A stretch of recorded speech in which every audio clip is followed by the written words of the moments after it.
नीतीश सरकार के कार्य व्यवस्था पर विपक्ष का बड़ा बयान सामने आया है। राष्ट्रीय जनता दल के प्रवक्ता अरुण यादव ने बिहार के मुख्यमंत्री को बेशरम की संज्ञा से संबोधित करते हुए कहा कि जिसके राज्य में लाखों लोग पलायन कर रहे हो, लाखों जनता बेरोजगार बैठी हो, वह सरकार बेशरम की सरकार है। नीतीश कुमार विशेष जानकारी दे रहे हैं पटना संवाददाता अमलेश आनंद। नमस्कार, आप देख रहे हैं केबीसी न्यूज़। मैं हूं अमलेश आनंद। देखिए, बिहार की राजनीति में नेताओं के अलग अलग बातें चल रहे हैं, अलग अलग भाषाओं में बात कर रहे हैं। बेशर्म है नीतीश कुमार, बेशर्म है नीतीश सरकार, ऐसा कहना है, ऐसा बयान है राष्ट्रीय जनता दल के प्रवक्ता अरुण यादव का। चूँकि अरुण यादव से जब पूछा गया कि भूमि सुधार का जो भूमि सर्वे का जो काम चल रहा है, इसमें अफसर लोगों ने पब्लिक को परेशान कर दिया है, कहीं पैसे मांग रहे हैं और ये सारे प्रक्रिया में कहीं न कहीं अराजकता फैला हुआ है।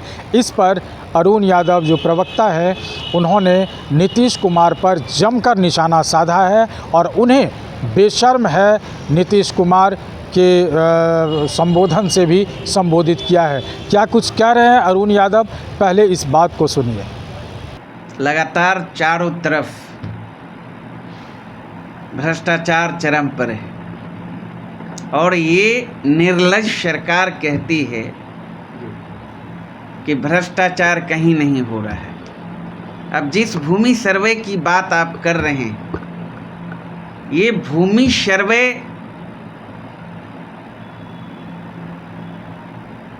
जब से शुरू हुआ है, आप देख रहे हैं लोग परेशान है, किसान परेशान है।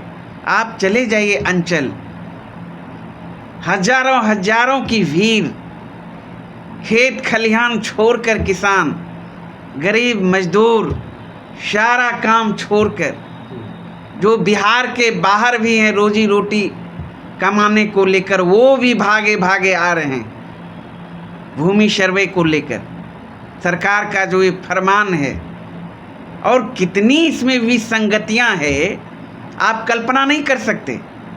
और हमारे आदरणीय नेता तेजस्वी यादव जी लगातार कह रहे हैं भूमि सर्वे सरकार तो कह रही है कि नहीं, गलत चीज नहीं है, लेकिन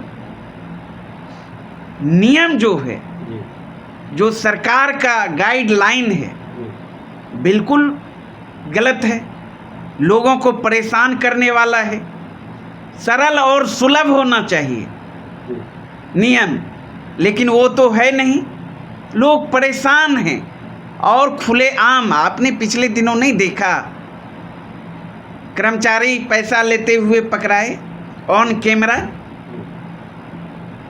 देखे ना शाहबाद इलाके में, तो लगातार ही चल रहा है भ्रष्टाचार का खेल, बगैर पैसा का नहीं होता है।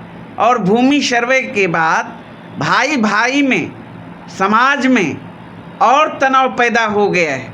अब समझिए, पुरखों द्वारा जो जमीन मौखिक रूप से बंटवारा किया गया है, उसका क्या प्रमाण है, उसका क्या कागज है? वंशावली बनाओ तो ये बनाओ तो वो बनाओ, सीमांकन कराओ। इसी बात को लेकर सरकार करे कि जो वर्षों से जो झगड़ा होता था, उसी को मतलब खत्म करने के लिए ये भूमि सर्वे, ये खत्म, ये तो झगड़ा उत्पन्न करने का जड़ हो गया। अच्छा सर, तो क्या लगता है कि अभी तो जदयू कुनबे से ये भी बात आ रही है कि मजबूरन इनको बंद करना पड़ेगा भूमि सर्वे का काम? देखिए, बहुत भयावह स्थिति है। आप जाएंगे, जाके देखिए ग्राउंड पे, हम लोगों को तो बातचीत होती है, लोग परेशान हैं और 3 करोड़ के आसपास बिहार से पलायन लोग कर चुके हैं रोजगार के लिए, रोटी रोजगार के लिए। मुंबई में, दिल्ली में, लुधियाना में, पंजाब में, गुजरात में। अब जिसको भूमि सर्वे कराना है, वो काम धाम छोड़कर आ रहे हैं। अब मूल मुद्दों से ध्यान भटकाने के लिए सरकार इस तरह का अभियान चला दिया। अभी जो ज्वलंत सवाल हैं बिहार में जनता के सामने, महंगाई का, बेरोजगारी का, भ्रष्टाचार का, बाढ़ का, कटाव का, सुखाड़ का, इस पर ध्यान देना चाहिए ना। आपने सुना नीतीश कुमार के सारे क्रियाकलाप को अरुण यादव ने सामने लाया है और उनको कहा है कि पलायन नहीं रोक पाते, गरीबी नहीं रोक पाते, भूखमरी नहीं रोक पाते, बेरोज़गारी नहीं रोक पाते, तो फिर किस चीज़ की सरकार है। दूसरी बात, उन्होंने वित्त रहित शिक्षकों पर भी के मसले पर भी सरकार को बताया कि सरकार के नीति के कारण, उनकी गलत नीति के कारण हर शिक्षक, चाहे वो प्राइमरी प्राथमिक शिक्षक हो या जो कोई शिक्षक है, उनकी हालत बदहाल है। ये भी सुनिए क्या कुछ कह रहे हैं अरुण कुमार। क्या वित्त रहित शिक्षक ही नहीं, 17-18 साल से खास करके नीतीश जी और भारतीय जनता पार्टी की सरकार है बिहार में। अब पिछले 10 साल से डबल इंजन की सरकार। लोग कहते हैं कि डबल इंजन की सरकार में चौमुखी विकास होता है, लेकिन यहाँ तो चौमुखी विनाश हो रहा है। सारे लोग परेशान हैं, वित्त रहित शिक्षक हो कि प्राइमरी शिक्षक हो, नौजवान, किसान, महिलाएं प्रत्येक दिन परेशान हैं। कटोरा लेकर के भीख मांग रहे हैं सर, ऐसी भी तस्वीर दिखने को बिल्कुल। 5 सितंबर को अरे भाई बिल्कुल, मैं तो बोल रहा हूँ, सुसाइड कर रहे हैं नौजवान, नौकरी नहीं मिल रहा है।